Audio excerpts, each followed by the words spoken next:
बेटा आवाज़ मेरी सबको आ रही है clear? Yes sir. Yes sir. जी sir. Yes sir.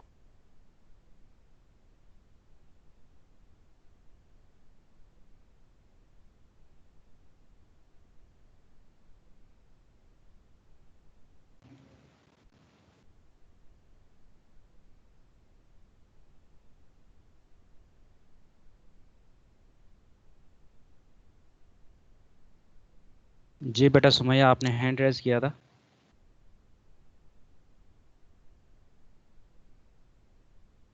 Yes sir. बेटा आपने हैंड रेज किया था, कोई क्वेश्चन है क्या? नो सर, वो पीपीटी का बता रहे थे, वो शो हो रही है हमारे पास।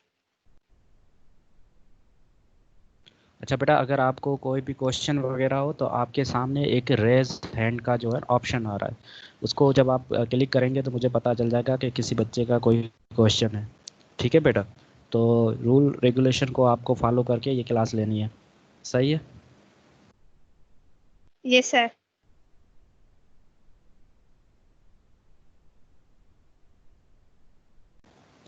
अच्छा बेटा, यहाँ पर आप काफ़ी बच्चे जो है वो 8 क्लास के प्रमोट होकर अब जो 9th में आए हैं, वो साइंस तो पढ़कर आए होंगे। तो साइंस के अंदर एक जो है ना 3 पोर्शन होते हैं, फिजिक्स का, केमिस्ट्री का और बायोलॉजी का। तो फिजिक्स के हवाले से आपने क्या पढ़ा है अब तक, कोई मुझे बताएगा? मुनेश आप बताएं।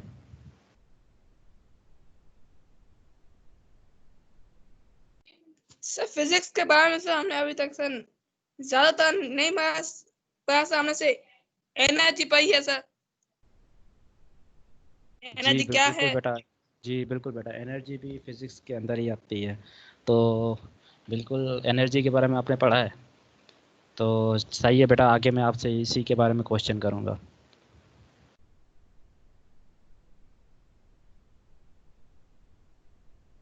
Okay sir. अच्छा बेटा, आप में से कितने बच्चे साइंस की डेफिनेशन जानते हैं? हैंड रेज करें।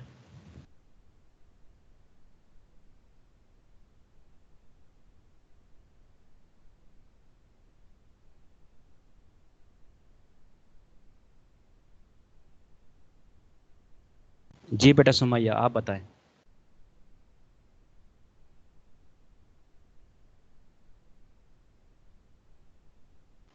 बेटा सुमैया आप बताएं। Yes, sir. Science is the knowledge which is obtained through observation is called science. Very good बेटा। मुनेश, चंद्र मुनेश, ये है ना आप बेटा? Yes sir. जी बेटा आप बताएं। The science is the knowledge which obtained from the observation and experiment. Very good बेटा।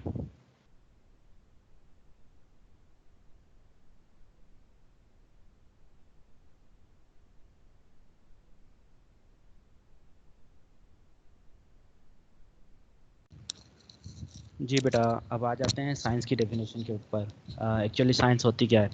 Science is the study of the nature and behaviour of the natural things. आपके नेचर के हवाले से जो स्टडी की जाती है, या नेचर की बिहेवियर के हवाले से जो भी स्टडी की जाती है, और उसके थ्रू हम जो नॉलेज ऑब्टेन करते हैं, उसको हम साइंस कहते हैं। साइंस एक्चुअली सिंपल लफ्ज़ों में हम बात करें तो science is the study of nature. जिस नेचर के हवाले से जो भी स्टडी होगी वो साइंस से ताल्लुक़ रखेगी। साइंस की पर्टिकुलर ब्रांचेस बहुत सारी हैं, उसके अंदर आपकी फ़िज़िक्स आ जाती है, केमिस्ट्री आ जाती है, बायोलॉजी आ जाती है। फ़िज़िक्स आपकी एक बेस्ट एग्जांपल है साइंस की, जो कि आपके एब्स्ट्रैक्ट थ्योरीज और स्ट्रॉन्ग के हवाले से डेवलपमेंट लेकर आती है।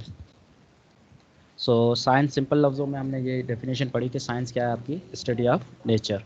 जो नेचर के हवाले से जो भी स्टडी की जाए ठीक। अब जाहिर सी बात है हम जो स्टडी करेंगे वो एक्चुअली डायरेक्ट स्टडी नहीं होगी, उसके लिए हमें पहले ऑब्जर्वेशन के थ्रू जो लॉ ऑफ जो साइंटिफिक मेथड है उसके थ्रू हमें गुजरना पड़ेगा। जैसे कि पहले ऑब्जर्वेशन होगी, उसके बाद हमारा हाइपोथेसिस बनेगा, उसके बाद हम जो एक्सपेरिमेंट करेंगे, उसके बाद थ्योरी देंगे। सो इन जो साइंटिफिक मेथड को फॉलो करते हुए हम साइंस की डेफिनेशन की तरफ, लॉ की तरफ जाते हैं। तो अभी हमें सिर्फ यहाँ पर ये पता चला कि साइंस है क्या। तो science is the study of nature and behaviour of the natural things. आपकी स्टडी जो नेचर के हवाले से हो और उन नेचुरल थिंग्स की बिहेवियर के हवाले से जो भी आपके पास नॉलेज हो, जो भी आपके पास स्टडी हो, उसको हम कहते हैं साइंस। ठीक है बेटा, एनी क्वेश्चन?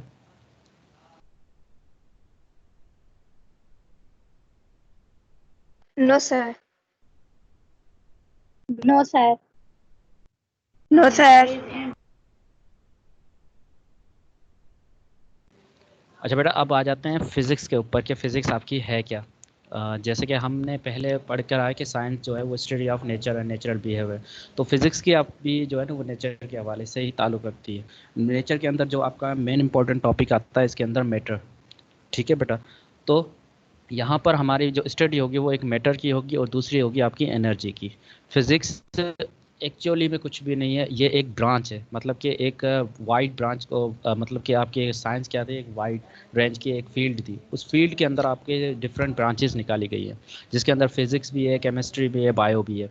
तो बायो भी आप पढ़ कर आए हैं 9th क्लास में, और केमिस्ट्री भी आप 9th क्लास में पढ़ कर आए हैं, और अभी जो बच्चे 9th में हैं ऑलरेडी वो भी जो है वो पढ़ रहे हैं। और उसके साथ साथ फिज़िक्स भी एक ब्रांच है साइंस की। तो फिज़िक्स एक्चुअली में किसकी स्टडी है?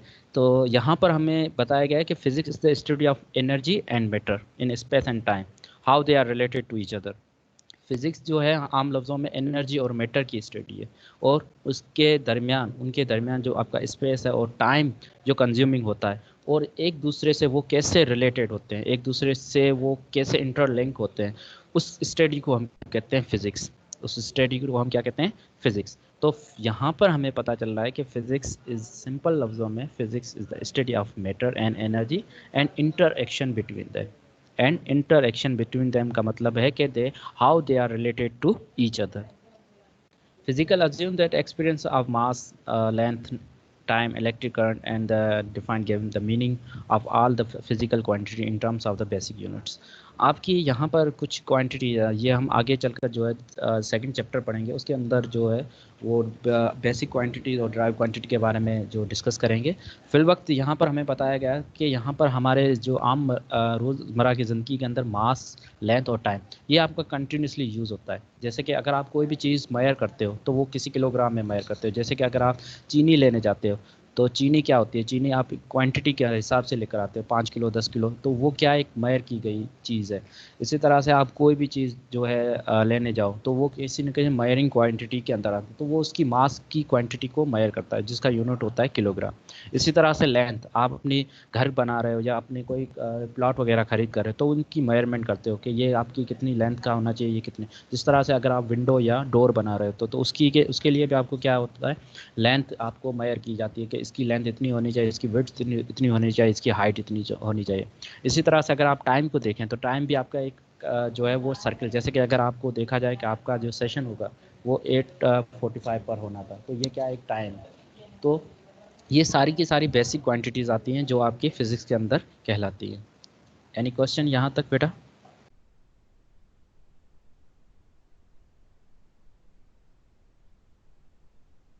No sir. अच्छा बेटा, अब आप मुझे बताएं, यहाँ पर हमने दो टर्म पढ़े हैं, एक एनर्जी का और मैटर का। तो एनर्जी, जी मुनेश आप बताएं, आप पढ़कर आए हैं कि एनर्जी के बारे में हमने थोड़ा कुछ पढ़ा है, तो एनर्जी क्या है? जी बेटा मुनेश। सर काम करने की सलाह को एनर्जी कहते हैं। Very good. और कोई बेटा? जी सूरज। Sir, ability to do work is called energy. Very good बेटा। और कोई?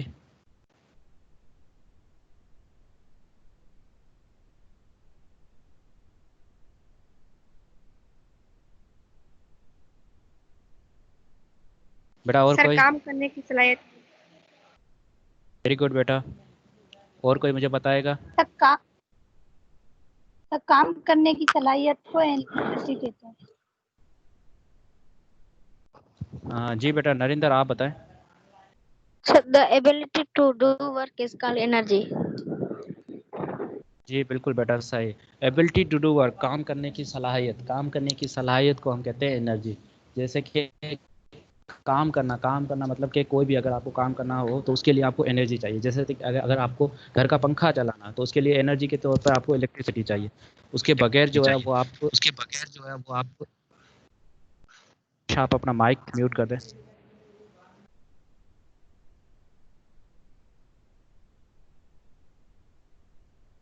बेटा नरेश आप अपना माइक म्यूट कर दें।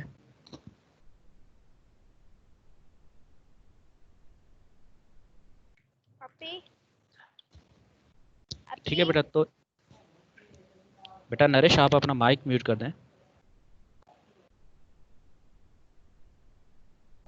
ठीक है बेटा। तो यहाँ पर हमें क्या पता चल रहा है कि एनर्जी जो होती है वो काम करने की सलाहियत है। हमें कोई भी काम करना हो तो उसके लिए हमें एनर्जी चाहिए। इससे वैसे एनर्जी के दो टाइप्स होते हैं, एक होती है काइनेटिक एनर्जी और दूसरी होती है पोटेंशियल एनर्जी। वो हम मज़ीद जो है वो आगे जब एनर्जी पावर और वर्क का जो पोर्शन आएगा, आई थिंक 7th या 8th चैप्टर है, तो उसके अंदर हम ये मज़ीद डिस्कस करेंगे। फिल वक्त हमें सिर्फ इन टर्म्स को देखना है कि एनर्जी और मैटर होता क्या है। तो एनर्जी क्या है? आपकी काम करने की सलाहियत। कोई भी काम करने की सलाहियत के लिए आपको क्या चाहिए? एनर्जी चाहिए। ठीक है। अगर आपको पढ़ना है, आपको लिखना है, तो उसके लिए आपको उस तरह की एनर्जी चाहिए। इसी तरह से अगर आपको घर का कोई काम करना है, जैसे कि अगर आपको मैं कहूँ कि आप पंखा उतार के दो, तो पंखा उतारने के लिए उसके लिए आपको उतनी एनर्जी उसके लिए आपके पास नीड होनी चाहिए। अगर आपने सारा दिन का जो कुछ खाया भी नहीं है और उसके बाद में अगर आपको सर्टेन हाइट पर अगर भेज दूँ तो it will be dangerous for you. तो हमें क्या करना है? कोई भी काम करना हो तो उसके लिए क्या चाहिए? एनर्जी चाहिए। तो सिंपल लफ्ज़ों में हमें यहाँ पर क्या पता चला कि एनर्जी क्या है? आपकी एबिलिटी टू डू वर्क। बेटा यहाँ तक कोई question? No, sir. No sir. अच्छा बेटा, उसके बाद आता है आपका मैटर। ठीक है बेटा। मैटर के नो सर। मैटर के बारे में बेटा आप क्या जानते हो? आप अपना सिर्फ हैंड रेज करना, माइक अनम्यूट म्यूट मत करना, अनम्यूट मत करना।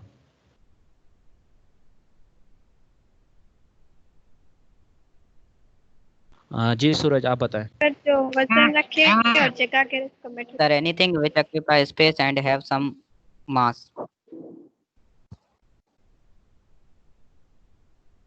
Very good. जी मुनेश आप बताएं। सर हर वो चीज सर जो सब मार सके और सर जगह वाला है। जी बेटा गुलाम शुक्रा आप बताएं। सर जगह जगह घेरे ऐं वजन रखे उनके मैटर चाहिए। जी वो तो वेरी गुड। ऑलरेडी ऐसा मैटर हम जो है वो मैटर के बारे में ये पढ़कर आए हैं कि मैटर क्या है? Anything which have some weight and occupy some space. वो चीज़ जिसके पास कुछ ना कुछ वेट हो, मतलब कि वज़न हो, ठीक, और वो अपना कुछ ना कुछ स्पेस ऑक्यूपाई करे, उसको हम कहते हैं मैटर। तो मैटर के आप जो भी चीज़ बनी हुई आप अपने इर्द गिर्द देखेंगे वो कोई ना कोई वज़न रखती, कोई ना कोई वज़न रख रही होगी और कोई ना कोई उसके पास अपनी स्पेस जो है वो घेर रही होगी। जैसे कि अगर आप अपने पेन को देखेंगे तो पेन क्या है? पेन आपका एक मैटर है, ठीक है, क्योंकि उसके पास कुछ ना कुछ सम वेट है, चाहे वो ग्राम्स में ही क्यों ना हो, और वो क्या कर रहा है? अपना स्पेस ऑक्यूपाई कर रहा है। जहाँ पर आप रखोगे वो अपना स्पेस वहाँ पर ऑक्यूपाई कर लेगा। इसी तरह से आपका मोबाइल सेट है, तो मोबाइल सेट भी क्या है? एक मैटर ही है, क्योंकि उसके पास कुछ ना कुछ उसका वज़न है और उसके पास उसका कुछ ना कुछ वो अपना स्पेस ऑक्यूपाई कर रहा है। तो ये है हमारा मैटर। तो मैटर आपके इर्द गिर्द जो भी चीज़ बनी हुई है वो मैटर की बनी हुई है, ठीक, और उस मैटर को ही हम यूटिलाइज करते हैं। ठीक है बेटा। आप खुद भी क्या हो? एक मैटर के बने हुए हो। सही है बेटा। अच्छा, तो ये तो हमने पढ़ लिया एनर्जी और मैटर के बारे में। जैसे मैटर के अभी 3 टाइप्स और भी हैं, सॉलिड, लिक्विड एंड गैस, जो कि हम मज़ीद जो है वो जब मैटर का चैप्टर करेंगे उस वक्त हम ये मज़ीद डिस्कस करेंगे। तो फिल वक्त हम एनर्जी और मैटर को डिफ़ाइन कर चुके हैं कि एनर्जी क्या होता है और मैटर क्या होता है। अब यहाँ पर एक और बात आती है कि यहाँ पर एनर्जी और मैटर का इंटरेक्शन होना चाहिए। आपको किस तरह से समझते हैं कि एनर्जी और मैटर इंटरेक्शन किस तरह से करते हैं? तो आप में से कोई मुझे बताएगा, हैंड रेज करना है।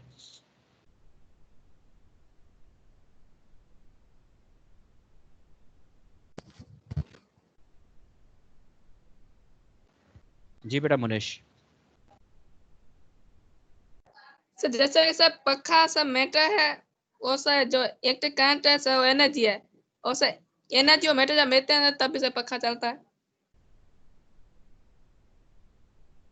Very good. जी सूरज।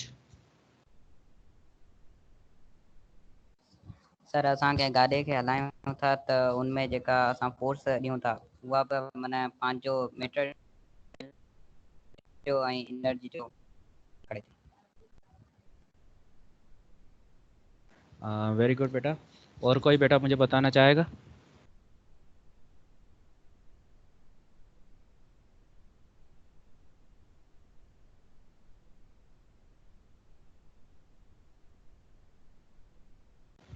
जी बिल्कुल बेटा। बेटा मैटर और एनर्जी का इंटरेक्शन के जैसे कि मुनेश ने कहा कि पंखा क्या है, पंखा आमतौर पर एक मैटर ही है, लेकिन उसको चलाने के लिए हमें एनर्जी चाहिए, energy in terms of the electricity.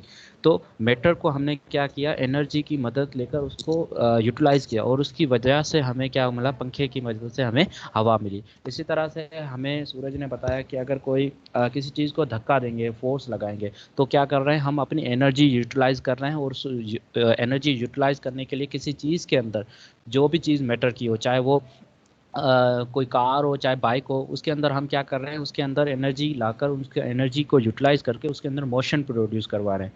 तो हम जो भी है यहाँ पर रोज़मर्रा की ज़िंदगी के अंदर देखेंगे तो मैटर और एनर्जी ये आपस में इंटररेक्ट होते रहते हैं। ठीक है, तो एनर्जी की मदद लेकर हम मैटर के अंदर कोई भी काम करवा सकते हैं। सही है। तो जैसे कि एनर्जी की एक सिंपल डेफिनेशन यही है कि एबिलिटी टू डू वर्क। तो एबिलिटी टू डू वर्क कौन करेगा, वो मैटर ही करेगा, उसके ऊपर ही हम काम करते हैं। ठीक है बेटा। तो आई थिंक आपको एनर्जी और मैटर और इनके दरमियान इंटरेक्शन क्या होता है वो आपको समझ में आ गया होगा। अगर आपको फिर भी कोई क्वेश्चन है तो आप हैंड रेज कर सकते हैं।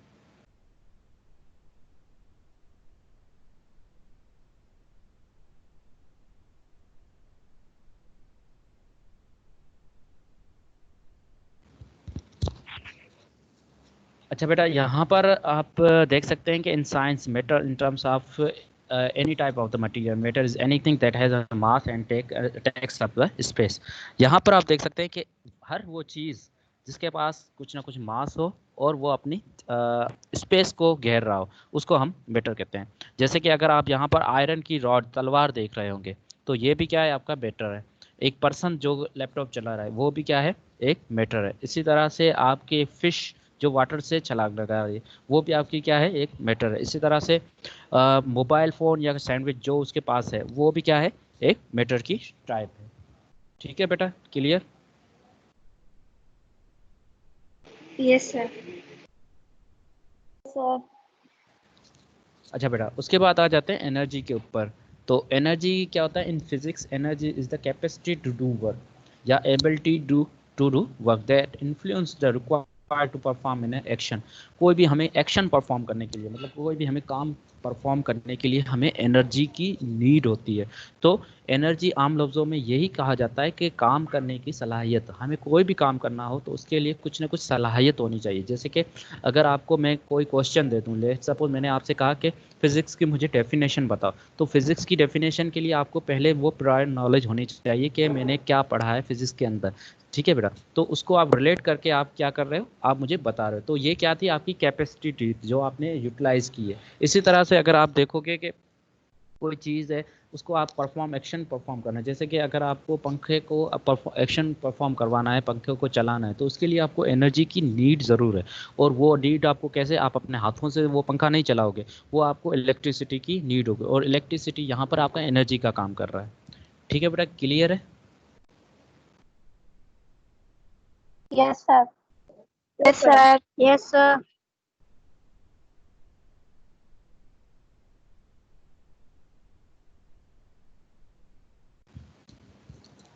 अच्छा बेटा, जहाँ यहाँ पर हमने लिखा हुआ है ब्रांचेस ऑफ फिजिक्स। ठीक है बेटा। तो जैसे कि हम पहले पढ़कर आए थे साइंस के बारे में, कि साइंस जो है वो हमने देखा कि स्टडी ऑफ नेचर थी, और उसके थ्रू हम नॉलेज ऑब्टेन कर रहे थे। तो वहाँ पर हमें साइंस की ब्रांचेस मिली, फिजिक्स, केमिस्ट्री, बायो, तो ये उसकी ब्रांचेस थी। अब अंदर भी उनकी ब्रांचेस में उनको तकसीम कर दिया गया, क्योंकि फिजिक्स एक आम फील्ड नहीं है, ये एक बहुत बड़ी वसी फील्ड है। तो फिजिक्स को हमने क्या किया, उनको ब्रांचेस में तकसीम कर दिया गया है। तो यहाँ पर आपकी जो आपके बुक के अंदर है वो 9 ब्रांचेस शो की गई हैं। इसके अंदर मैकेनिक्स है, इलेक्ट्रिसिटी है, इलेक्ट्रोमैग्नेटिज्म है, एटॉमिक फिजिक्स है, सॉलिड स्टेट फिजिक्स है, न्यूक्लियर फिजिक्स है, एस्ट्रोफिजिक्स है, बायोफिजिक्स है और प्लाज्मा फिजिक्स है। ये 9 ब्रांचेस जो फिजिक्स के अंदर पर्टिकुलरली काम करती हैं। ठीक है बेटा, तो वन बाय वन हम इनके बारे में पढ़ेंगे, और अगर आपको कोई भी क्वेश्चन हो तो आप अपना हैंड रेज कर दीजिएगा।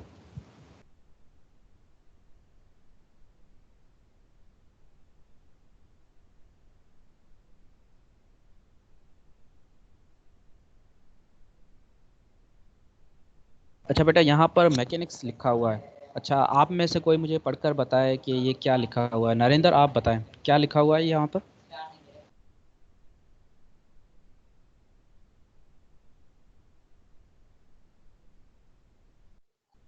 Yes, sir. जी बेटा, यहाँ पर पढ़कर बताएं मैकेनिक्स के अंदर क्या लिखा हुआ है। It it deals with the motion of the objects with or without reference of force. हाँ बिल्कुल बेटा, it deals with the motion of the objects with और without the reference of the force. तो यहाँ पर आपके लिखा हुआ है कि वो चीज़ जो आपकी मोशन से ताल्लुक़ रखती हो। किससे ताल्लुक़ रखे? मोशन से ताल्लुक़। आपका कोई भी ऑब्जेक्ट जो कि मोशन से ताल्लुक़ रखता हो उसको हम कहेंगे मैकेनिक्स। अब जब मोशन से कोई ताल्लुक़ रखेगा तो कोई भी मोशन ऐसे ही नहीं हो जाता, उसके लिए हमें कुछ ना कुछ फोर्स चाहिए। तो जैसे कि अगर आपके पास बाइक खड़ी हुई तो क्या बाइक खुद ब खुद चलना स्टार्ट हो जाती है? नहीं बेटा, वो उसके लिए हमें फोर्स लगानी पड़ती है, उसके अंदर हमें फ्यूल डालना पड़ता है, उसके लिए हमें उस गाड़ी को चलाना पड़ता है। इसी तरह से अगर आपके पास कोई जैसे कि अगर एक चेयर आपके पास पड़ी है या आपके पास एक बुक पड़ा हुआ है, अगर आप उसको फोर्स नहीं लगा रहे, क्या वो अपना मोशन प्रोड्यूस करेगा? वो मोशन प्रोड्यूस नहीं करेगा तब तक जब तक आप उसके ऊपर कोई फोर्स नहीं लगाते। तो यहाँ पर हमें पता चल रहा है कि it deals with the motion of the object with or without the reference. अब तो हमने एक तो बात कर ली विथ फोर्स, मतलब कि किसी भी ऑब्जेक्ट के ऊपर हम फोर्स लगाएंगे तो उसके अंदर मोशन प्रोड्यूस। अब ये without reference of the force, इससे क्या मुराद है बेटा? इससे मुराद ये है कि अगर आपके यहाँ पर देखोगे कि आपकी अर्थ जो है वो सन के इर्द गिर्द रिवॉल्व कर रही है। आपने यहाँ पर गैलेक्सी के बारे में, एस्ट्रोनॉमी के बारे में आप साइंस के अंदर बहुत सारी चीज़ें पढ़कर आए, तो आपने देखा होगा कि अर्थ जो है वो आपकी रिवॉल्व कर रही है अराउंड द सन। तो वो अर्थ किस तरह से रिवॉल्व कर रही है, उसके अंदर कौन सी फोर्स? क्या आप अपने हाथों से उसको रिवॉल्व कर रहे हैं या कोई और चीज़ आकर उसको रिवॉल्व कर रहे हैं? नहीं, ये अल्लाह ताला के कायनात के निज़ाम के मुताबिक वो खुद ब खुद रिवॉल्व कर रही है। इसी तरह से अगर आप देखोगे आसमान, तो आसमान भी क्या है? आप आसमान के अंदर बादल देखते हैं तो वो भी क्या है कि आप फोर्स उसके ऊपर लग रही है, मतलब वो बादल क्या आप अपने हाथों से उसको ट्रांसफ़र कर रहे हो एक जगह से दूसरी जगह उसको ट्रांसफ़र कर रहे हो? नहीं, वो without reference of the force जो है वो ट्रांसफर कर रहे हैं। तो यहाँ पर आप देख सकते हैं वहाँ पर फोर्स एक्चुअली होती है लेकिन वो फोर्स दिखाई नहीं देती। उस फोर्स को हम कहते हैं ग्रेविटेशनल फोर्स, जो आपको अर्थ को रिवॉल्व कर रही होती है अराउंड द सन। तो यहाँ पर आपके without reference of the force, मतलब कि एक्सटर्नल किसी बॉडी के या किसी एक्सटर्नल बंदे का फोर्स नहीं अप्लाई हो रहा है, वहाँ पर ऑलरेडी एक फोर्स है जिसकी फोर्स की वजह से वो रिवॉल्व कर रहा है। इसी तरह से अगर आप जो है एटम को देखो तो एटम के अंदर इलेक्ट्रॉन जो रिवॉल्व कर रहे हैं वो अपनी फील्ड के अंदर रिवॉल्व कर रहे हैं। तो उसके अंदर उस एटम के अंदर आप इलेक्ट्रॉन को आप छेड़छाड़ नहीं कर रहे हैं। क्या आप अपने हाथों से उसको फोर्स लगा रहे हो? नहीं, आप उनको एक्सटर्नल फोर्स अपने हाथों से नहीं लगा रहे। उसके अंदर ऑलरेडी एक इलेक्ट्रिक जो है फील्ड, इलेक्ट्रॉन जो है वो उनके फील्ड के अंदर ग्रेविटेशनल फोर्स के अंदर वो रिवॉल्व कर रहे हैं अराउंड द न्यूक्लियस। इसी तरह से आपकी अर्थ जो है वो रिवॉल्व कर रही है अराउंड द सन। तो उस स्टडी को हम कहते हैं मैकेनिक्स, उस स्टडी को हम कहते हैं मैकेनिक्स। तो बेटा अगर आपको कोई बात समझ में नहीं आई है तो आप हैंड रेस कर सकते हैं।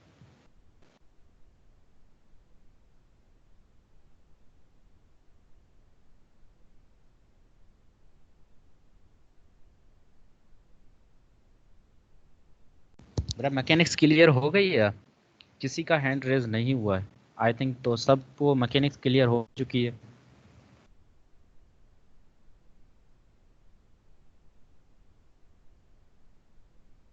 Yes sir. यस बेटा सर। जी बेटा हफ्सा, आप बताएं कि मैकेनिक्स जो अभी मैंने डिफाइन की है तो यहाँ पर लिखा हुआ था कि it deals with the motion of the objects with और without the reference of the force. तो without reference of the force कैसे होता है, मतलब कि मोशन कैसे प्रोड्यूस होगा? जी बेटा आप बताएं।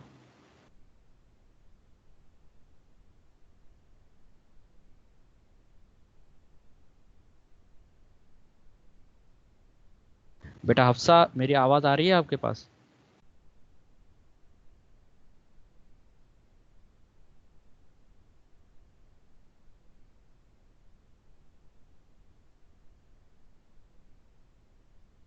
बेटा सुमैया आप बताएं।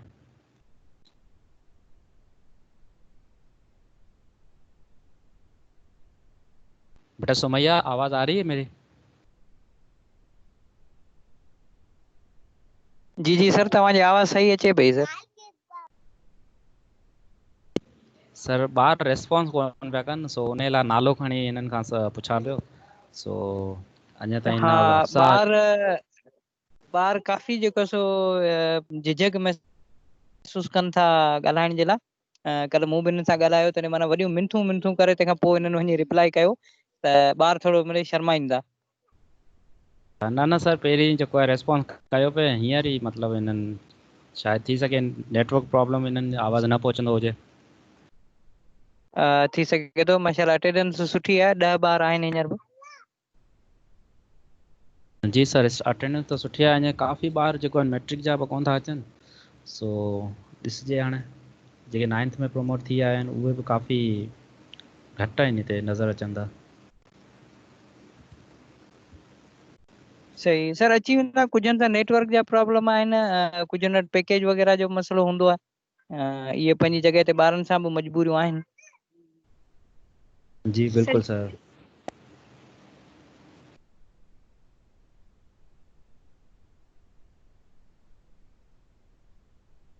अच्छा बेटा सूरज आप बताएं, मैकेनिक्स के जो अभी हमने पढ़ा था कि मोशन के हवाले से विथ ऑब्जेक्ट और विथ रेफरेंस ऑफ फोर्स और without the reference of the force, इससे क्या चीज़ है? आप कोई अपना एग्जांपल देकर भी बता सकते हैं।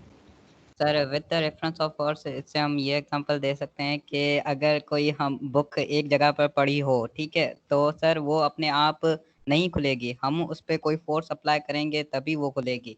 जब मैं उस बुक को उठाऊंगा तभी वो उठेगी, खुद नहीं उठेगी। तो सर ये with the reference of force होगा। और जो गैलेक्सी है, वो सॉरी सर, जो प्लैनेट्स हैं गैलेक्सी में वो सन के राउंड घूम घूम रहे हैं, ठीक है सर। तो सर उसमें कोई हम फोर्स नहीं लगा रहे, वो अल्लाह ताला की तरफ से खुद मीन्स घूम रहे हैं, ठीक है सर। इससे ये अंदाजा लगा सकते हैं कि वो विदाउट रेफरेंस ऑफ फोर्स घूम रहे हैं। वेरी गुड बेटा। यहाँ पर मैकेनिक्स के अंदर हम सिंपल लफ्ज़ों में यही कहेंगे, एक्सटर्नल फोर्स की बात करेंगे। मतलब कि रेफरेंस यहाँ पर मतलब क्या होता है, एक्सटर्नल बंदे का। तो एक्सटर्नल फोर्स अगर आप लगा रहे हो, अगर कोई एक्सटर्नल फोर्स लगा रहा है तो वो आप यहाँ पर आप देखोगे हर चीज़ मोशन में आ जाएगी। लेकिन कुछ चीज़ें ऐसे भी हैं जो विदाउट एक्सटर्नल फोर्स घूम रही, उसके अंदर भी फोर्स है ज़रूर, लेकिन वो आपका फोर्स नहीं है, वो उसके अंदर वो ऑलरेडी उस फील्ड का फोर्स है। तो बेटा ये सारी जो स्टडी होगी उस स्टडी को हम कहेंगे मैकेनिक्स। इस स्टडी के अंदर, इस स्टडी के मोशन के लिहाज से जो भी स्टडी होगी उसको हम कहेंगे मैकेनिक्स। ठीक है बेटा, क्लियर?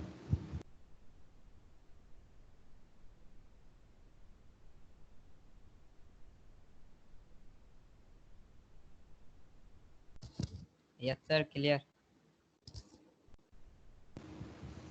अच्छा बेटा अब आ जाते हैं इलेक्ट्रिसिटी। इलेक्ट्रिसिटी आप आम लफ्ज़ों में आप अपने घरों में देख रहे होंगे। It's concerned with the phenomena and effects that related to the electric charge. Electricity आपकी वो चीज़ है जो आपके इलेक्ट्रिक चार्ज से ताल्लुक़ रखती है। आप अपने घरों में देख रहे होंगे कि आपके पास इलेक्ट्रिसिटी आ रही है, तो वो इलेक्ट्रिसिटी क्या है, आपकी घरों में ट्रांसफार्मर के थ्रू इलेक्ट्रिक चार्ज की सूरत में आपके घर पर पहुँच रही है और वो आपके वोल्ट की सूरत में आपको नज़र आ रही है। तो उस स्टडी को आप कहोगे इलेक्ट्रिसिटी। ठीक है बेटा, it's also a branch of the physics. Clear बेटा? मतलब कि सिंपल लफ्ज़ों में जो आपकी इलेक्ट्रिक चार्ज से जो ताल्लुक़ रखे वो फेनोमेना आपका कहलाएगा इलेक्ट्रिसिटी। सर आपकी आवाज नहीं आ रही।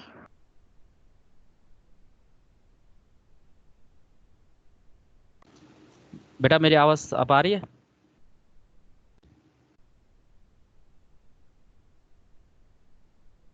Yes sir.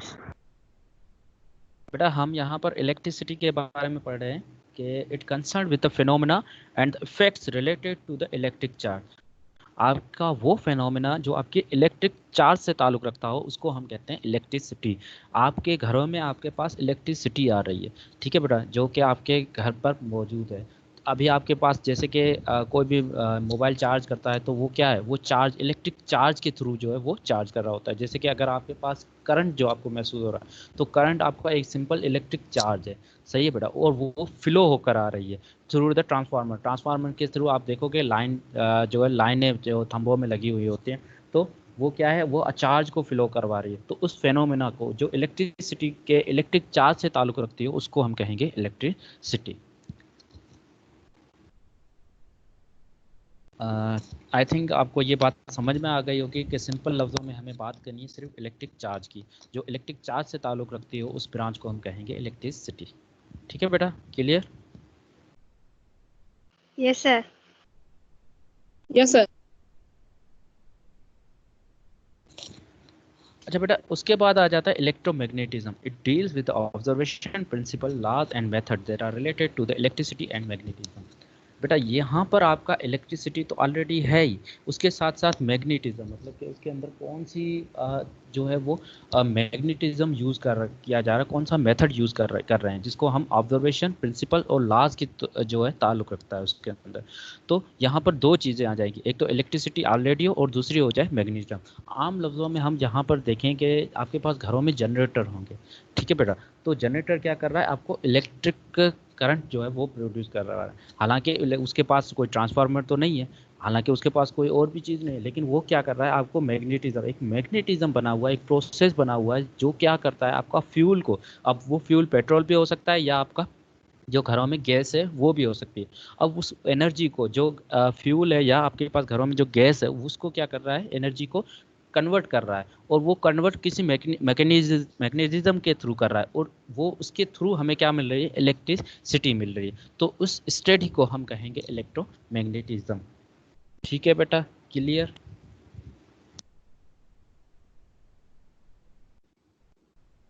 No sir.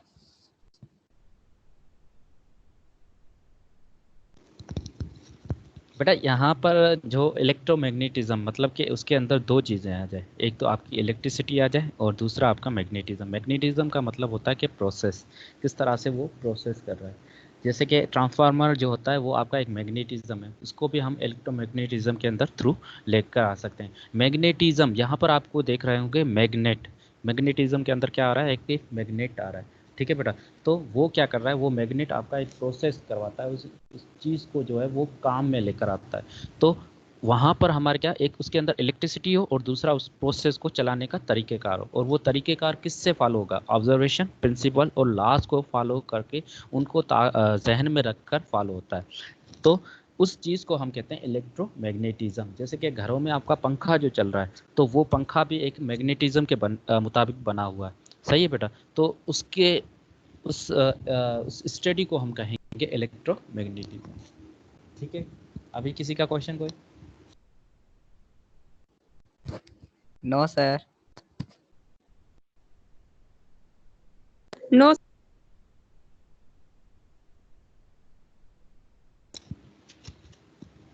तो बेटा यहाँ पर हम इलेक्ट्रोमैग्नेटिज्म के हवाले से बहुत सारी चीज़ें देख सकते हैं। जैसे कि अगर आपके घरों में जैसे शादियों में आमतौर पर आप इको साउंड देखते हैं, तो इको साउंड के अंदर भी क्या है, एक मैग्नेट रखा हुआ है, और उस मैग्नेट के थ्रू जो है वो साउंड प्रोड्यूस होता है, और वो साउंड ऐसे ही प्रोड्यूस नहीं हो जाता है, उसके लिए भी हमें इलेक्ट्रिसिटी की रिक्वायरमेंट होती है। तो इस तरह के बहुत सारे आपके जो है घरों में ऐसे चीज़ें हैं जो इलेक्ट्रोमैग्नेटिज्म से ताल्लुक़ रखते होंगे। ठीक है, क्लियर? Yes sir. अच्छा बेटा, चौथी जो आपकी फील्ड है, ब्रांच है जो फिजिक्स की, वो है आपकी एटॉमिक फिजिक्स। तो यहाँ पर लफ्ज़ों में हमें ये पता चल रहा है कि it concern with the structure and properties of the atom. वो स्टडी जो आपके एटम से ताल्लुक़ रखती हो, अब उसका एटम का स्ट्रक्चर और उसकी प्रॉपर्टीज़, कि एटम किस तरह का उसका स्ट्रक्चर है और उसकी प्रॉपर्टीज किस तरह की है, तो उसको, उस स्टडी को हम कहेंगे एटॉमिक फिजिक्स। तो ये मज़ीद मुझे डिफ़ाइन करने की ज़रूरत नहीं है, क्योंकि सिंपल लफ्ज़ों में हमें ये बताया गया है कि एटम के हवाले से, एटम की स्ट्रक्चर और प्रॉपर्टीज़ के हवाले से जो भी स्टडी होगी, that is concerned with the atomic physics.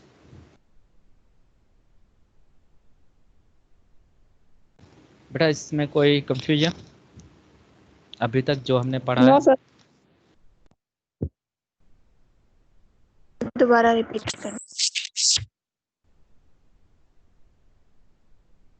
जी बेटा, अगर कोई क्वेश्चन हो तो आप हैंड रेज कर लें ताकि मुझे पता चल जाए किसको क्वेश्चन है।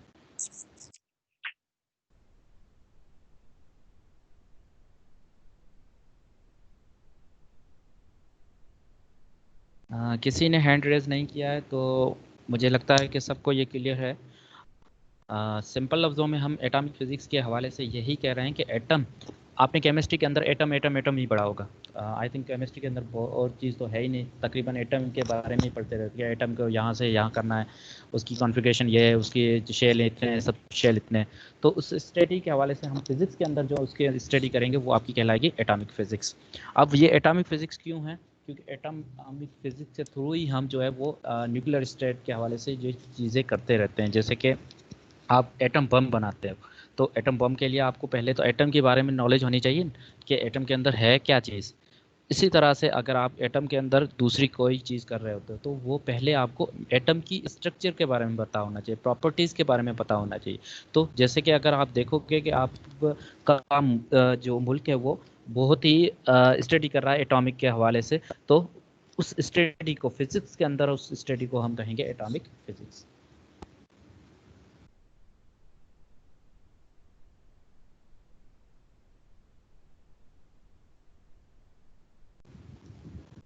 अच्छा बेटा, पांचवी पॉइंट जो हमने ब्रांच जो है वो है solid state physics. Solid state physics is concern with the properties and structure if solid material. बेटा वो मटेरियल हमने पहले ही पढ़ा था कि फिजिक्स क्या है आपकी, मैटर और एनर्जी की। तो मैटर के अंदर जाहिर सी बात है मैटर के टाइप आएंगे, तो उसके अंदर सॉलिड, लिक्विड और गैस भी आता है। तो यहाँ पर हम कह रहे हैं कि सॉलिड स्टेट फिजिक्स, तो सॉलिड से मुराद ये होती है कि वो स्टडी जो आपकी सॉलिड मटेरियल से हो, मतलब कि उसके अंदर जो आपका मटेरियल हो वो ठोस हो, उसके अंदर उनके एटम जो है वो आपस में कनेक्टेड हो। तो उस सॉलिड की जो भी स्टडी होगी उस स्टेट को हम कहेंगे सॉलिड स्टेट फिजिक्स। अब वो सॉलिड मटेरियल होगा, उसका कुछ ना कुछ स्ट्रक्चर होगा, उसकी कुछ ना कुछ प्रॉपर्टीज़ होगी। जैसे कि उसकी प्रॉपर्टीज़ क्या है सॉलिड की, कि वो जल जाता है। जैसे कि अगर हम लकड़ी को देखते हैं तो वो क्या है, एक सॉलिड मटेरियल है। तो उसको अगर हम प्रॉपर्टीज, उसको अगर हम क्या करेंगे, आग देंगे तो वो क्या जाएगा, जल जाएगी। इसी तरह से अगर आप लोहे को देखोगे तो लोहा हालांकि एक सॉलिड मटेरियल है, लेकिन आप अगर उसको आग दे रहे हो तो वो जलेगा नहीं, कि वो गर्म ज़रूर होगा लेकिन जलेगा नहीं। तो ये उसकी प्रॉपर्टीज़ है, ये उसकी प्रॉपर्टीज़ है। हालांकि स्ट्रक्चर में भी आप देखोगे तो वो दोनों अलग अलग है। तो इस हिसाब से हर चीज़ सॉलिड की बनी हुई है, तो सॉलिड के हवाले से जो भी स्टडी होगी फिजिक्स के अंदर वो कहलाएगी सॉलिड स्टेट फिजिक्स। क्लियर बेटा, या अगर मज़ीद तुम्हें कुछ डिस्कस करूं, क्योंकि टाइम हमारे पास ऑलरेडी 9:31 हो गए हैं, तो मुझे अभी कवर करना है। हो गया सर, सही है, याद हो गया।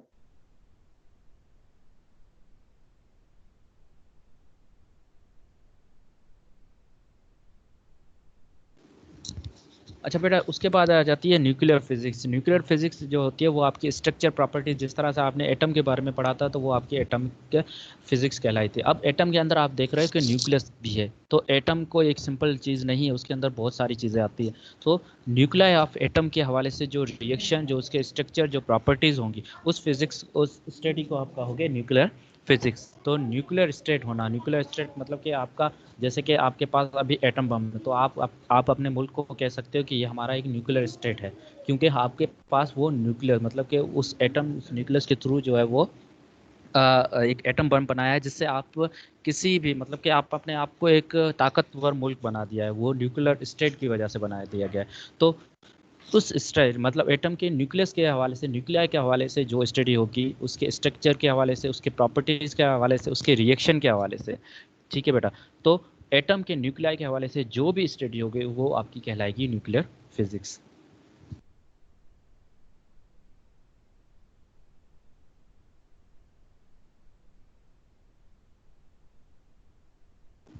बेटा इसके अंदर अगर आपको कोई क्वेश्चन वगैरह हो तो आप हैंड रेज कर सकते हैं।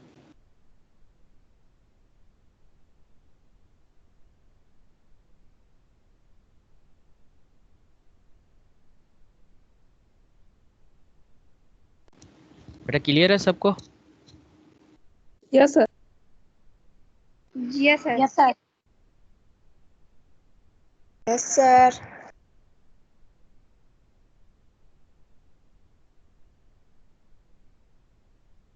अच्छा बेटा सातवीं जो ब्रांच की जो फिजिक्स की ब्रांच है that's astrophysics. The astrophysics concern with astronomical bodies. आपकी एस्ट्रोनॉमी मतलब कि गैलेक्सी के हवाले से जो स्टडी होती है उस स्टडी को हम कहते हैं एस्ट्रोफिजिक्स।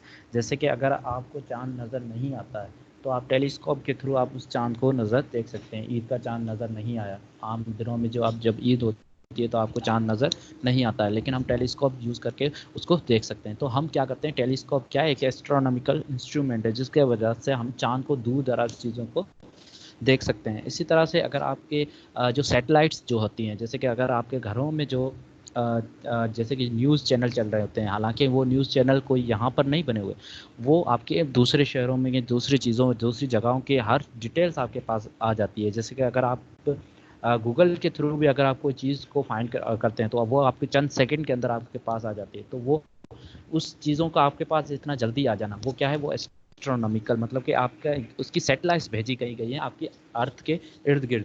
तो वो क्या करते हैं, सैटेलाइट उस सिग्नल्स को कैच करती हैं। इसी तरह से अगर आपकी जो अर्थ जो है वो रिवॉल्व कर रही है सन के इर्द गिर्द, तो वो किस तरह से कर रही है, साल के अंदर मौसम कितने चेंज होते हैं, साल के अंदर दिन कितने होते हैं, वो सारी की सारी आपकी स्टडी होती है एस्ट्रोनॉमी की। तो गैलेक्सी के हवाले से, एस्ट्रोनॉमी के हवाले से जो स्टडी होगी, उस जो भी स्टडी उसकी होगी उस स्टडी को हम कहेंगे एस्ट्रोफिजिक्स। ठीक है बेटा, astronomical study is called as astrophysics. Clear?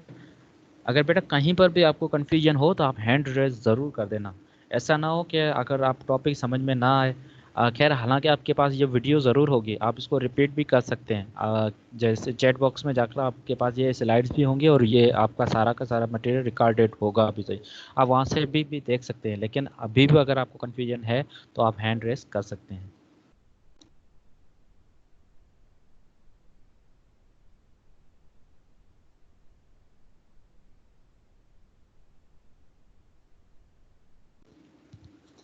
अच्छा बेटा अब आ जाते हैं बायोफिज़िक्स के हवाले से। अब आप कहोगे कि सर बायोफिज़िक्स, तो बायो तो आम लफ्ज़ों में हम कहते हैं कि स्टडी ऑफ लिविंग थिंग्स और नॉन लिविंग थिंग्स, ऐसे ही कहते हैं बेटा। तो बायो तो बेटा हाँ लिविंग थिंग्स के अंदर भी आ जाती है और नॉन लिविंग थिंग्स। तो यहाँ पर फिजिक्स के अंदर कैसे आती है, तो बेटा फिजिक्स के अंदर भी आपकी बायोफिजिक्स आती है, जैसे जो कि आपकी बायोलॉजिकल सिस्टम से ताल्लुक़ रखती हो। In the light theories of the physics, आपकी वो स्टडी जो आपकी बायोलॉजिकल सिस्टम, जैसे कि अगर आप देखोगे जैसे कि ब्लड प्रेशर चेक करने वाला इंस्ट्रूमेंट, वो हालांकि आपका ब्लड जो है प्रेशर, ब्लड के प्रेशर को चेक करता है। इसी तरह से अगर आप सिरिंज देखो जो कि नीडल के थ्रू आपका कोई भी मेडिसिन जो है वो आपके बॉडी के अंदर इंजेक्ट कर देती है। तो ये क्या है, ये कैसे हो जाता है, तो ये सारी की सारी फिजिक्स का एक जो है ताल्लुक़ रखने वाली चीज़ें हैं। जैसे कि आप MRI स्कैन करवाते हैं या अल्ट्रासाउंड करवाते हैं या आप देखोगे एक्सरे वगैरह करवाते हैं, तो वो कैसे होता है, हालांकि आपकी बॉडीज़ के अंदर आपके अंदर वो रेज जाते हैं और रेज के थ्रू वो इसका आपको स्कैन कर देते हैं। तो ये सारी की सारी आपकी बायो मतलब कि बायोलॉजिकल सिस्टम से ताल्लुक़ रखती है और ये सिस्टम के अंदर जो है वो फिजिक्स के लेकर चलती है। तो ये सारी की सारी स्टडी जो आपकी बायोलॉजिकल सिस्टम से ताल्लुक़ रखती है उस स्टडी को हम कहेंगे बायोफिजिक्स। उस स्टडी को हम क्या कहेंगे, बायोफिजिक्स। तो बेटा बायोफिजिक्स के अंदर हम आम लफ्ज़ों में यही कहेंगे कि study that concern with the biological system. आपकी बायोलॉजिकल सिस्टम के हवाले से जो भी स्टडी होगी उस स्टडी को हम कहेंगे बायोफिजिक्स। इसके अंदर आपकी बहुत सारी चीज़ें आ जाती हैं, सही। एक्सरे हो गए, एक्सरे मशीन जो है वो भी आपकी बायोलॉजिकल सिस्टम से ताल्लुक़ रखती हैं। MRI स्कैनर हो गया, ये हम बहुत सारी ऐसी चीज़ें पढ़ेंगे आगे मज़ीद, जो इस ताल्लुक़ जो आप जैसे जैसे हम पढ़ते जाएंगे आपके ये टॉपिक जो है वो क्लियर होते जाएंगे। फिल वक्त हम सिर्फ ब्रांचेस के हवाले से पढ़ें कि ये ब्रांचेस हैं, ये पूरा का पूरा चैप्टर जो है वो हम आगे पढ़ते जाएंगे। ठीक है बेटा?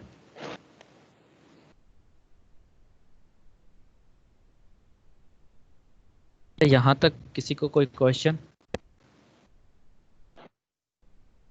नो सर, समझ में आ गया।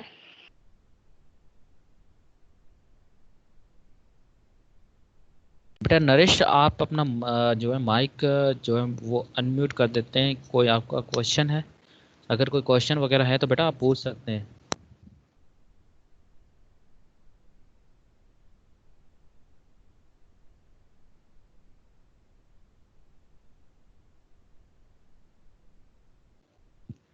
बेटा लास्ट जो फिजिक्स की ब्रांच है that's the plasma physics. It concern with the matter on it's plasma face. Plasma क्या होता है? प्लाज्मा बेटा आपका एक स्ट्रेट होता है जो कि आपका फेस कहलाता है। हालांकि मैटर के 3 ही टाइप है, सॉलिड, लिक्विड एंड गैस, लेकिन हमने चौथा स्टेट भी एक कंसीडर किया गया है जो कि आपका प्लाज्मा स्टेट किया गया है। और वो प्लाज्मा क्या होता है बेटा? वो प्लाज्मा स्टेट वो चीज़ होती है जो आपका इन बिटवीन हो, मतलब कि वो चीज़ ना सॉलिड की होगी और ना ही लिक्विड की होगी। मतलब कि सॉलिड और लिक्विड के दरमियानी वाली जो चीज़ जो स्टेट कहलाएगी वो कहलाएगी आपका प्लाज्मा फिजिक्स। जिस तरह से अगर आप लोहे को देखोगे तो वो क्या है, एक सॉलिड मटेरियल है, लेकिन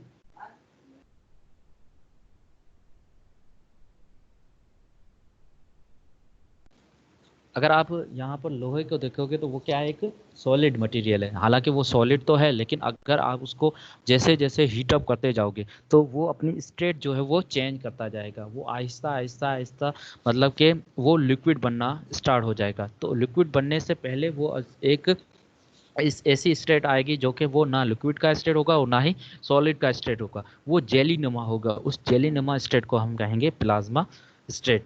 तो आपकी यहाँ फिजिक्स के अंदर वो स्टडी जो आपकी प्लाज्मा फिजिक्स से ताल्लुक़ रखती है, मतलब कि स्टडी ऑफ प्लाज्मा, मतलब कि प्लाज्मा के स्टेट से जो स्टडी की जाएगी उस स्टडी को हम कहेंगे प्लाज्मा फिजिक्स।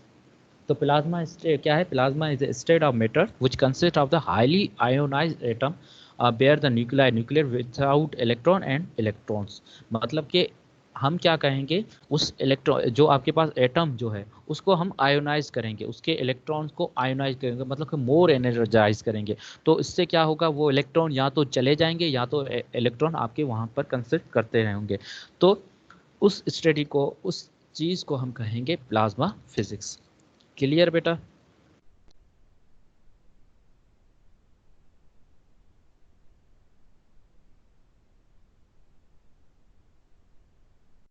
बेटा किसी को कोई क्वेश्चन?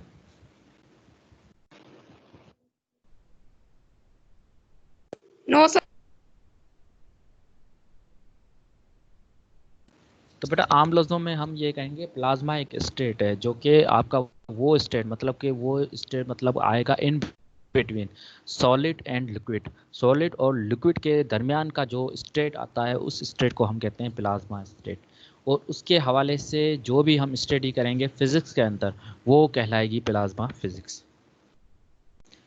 तो आई थिंक आपको ये 9 ब्रांचेस जो है वो आपको क्लियर हो गई होंगी। अगर आपको नहीं तो मज़ीद हम इसके बारे में पूरा का पूरा एक चैप्टर पढ़ते जाएंगे।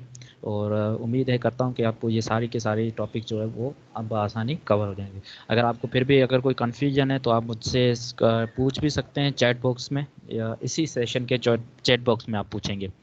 और उसके अलावा आपके पास ये वीडियो भी होगी और ये आपकी जो स्लाइड्स है ये भी आपकी यहाँ पर ऑलरेडी क्लास मटेरियल के अंदर ये मौजूद है, तो वहाँ से आप ये देख सकते हैं। ठीक है बेटा?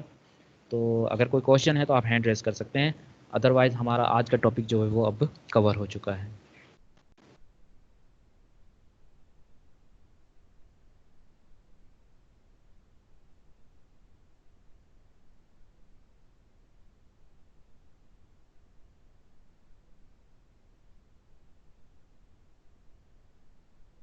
नो बेटा सर। कोई क्वेश्चन नहीं है? No, sir. No sir. No sir.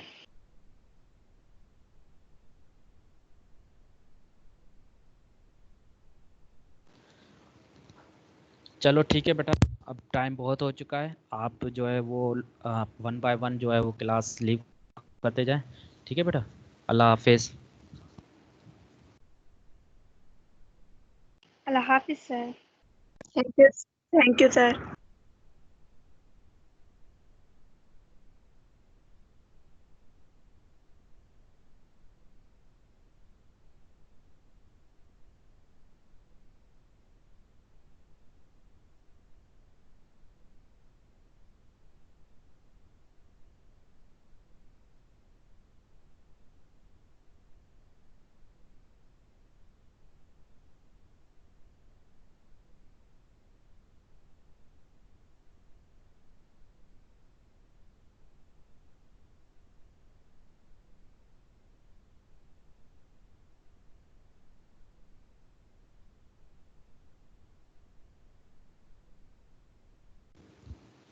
बेटा नरेश क्लास लीव करें, लीव हो जाए।